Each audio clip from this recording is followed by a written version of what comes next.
આજના દિવસ માટે બાઇબલમાંથી વચન, બીજા કરન્થીનો પત્ર, અધ્યાય 12, વચન 15.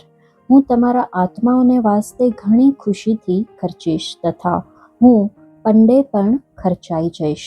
જ્યારે પરમેશ્વરનો પ્રેમ પવિત્ર આત્મા દ્વારા આપણા હૃદયોમાં વહેવડાવવામાં આવે છે, ત્યારે આપણે સમજણપૂર્વક બીજાઓના જીવનોમાં ઈસુ ખ્રિસ્તને જે બાબતોમાં રસ છે તે ઉદ્દેશ સાથે પોતાને સમજણપૂર્વક એકરૂપ થવાનું શરૂ કરીએ છીએ.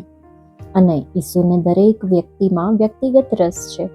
ખ્રિસ્તી સેવામાં આપણને આપણી ઈચ્છાઓ અને રસ અનુસાર ચાલવાનો કોઈ અધિકાર નથી. હકીકતમાં આ તો ઈસુ ખ્રિસ્ત સાથેના આપણા સંબંધોની સૌથી મોટી કસોટીઓમાંની એક છે. બલિદાનનો આનંદ એ છે કે હું મારા મિત્ર ઈસુ માટે મારો પ્રાણ આપી દઉં. મારા પ્રાણને ફેંકી દેતો નથી, પરંતુ પરમેશ્વર માટે અને બીજાઓમાં તેમને જે રસ છે તે માટે ખુશીથી અને સમજણપૂર્વક હું તે આપું છું. પાઉલે પોતાનું જીવન ફક્ત એક જ હેતુથી ખર્ચી નાખ્યું કે તે ઈસુને માટે લોકોને જીતી લે. પાઉલે હંમેશા લોકોને તેના પ્રભુ તરફ આકર્ષ્યા, પરંતુ પોતાની તરફ ક્યારેય નહીં. તેણે કહ્યું, હર કોઈ રીતે કેટલા એકને તારવા સારું હું સર્વની સાથે સર્વના જેવો થયો. જે આપણે પહેલા કરન્થીના પત્રમાં અધ્યાય 9 વચન 22 જોઈ શકીએ છીએ. જ્યારે કોઈ એમ વિચારે છે કે પવિત્ર જીવનના વિકાસને માટે તેણે પરમેશ્વર સાથે એકલા જ રહેવું જોઈએ, તો તે બીજાઓને માટે કોઈ ઉપયોગનો રહેતો નથી. આ તો જાણે કે પોતાની જાતની અત્યાધિક પ્રશંસા કરવી અને પોતાની જાતને સમાજથી અલગ કરી દેવી એ બાબત છે. પાઉલ એક પવિત્ર વ્યક્તિ હતો, પરંતુ તે જ્યાં કંઈ પણ ગયા ત્યાં ઈસુ ખ્રિસ્તને હંમેશા એ હક હતો કે તેઓ તેના જીવનનો ઉપયોગ જ્યારે પણ અને જેવી રીતે ચાહે તે રીતે કરી શકે.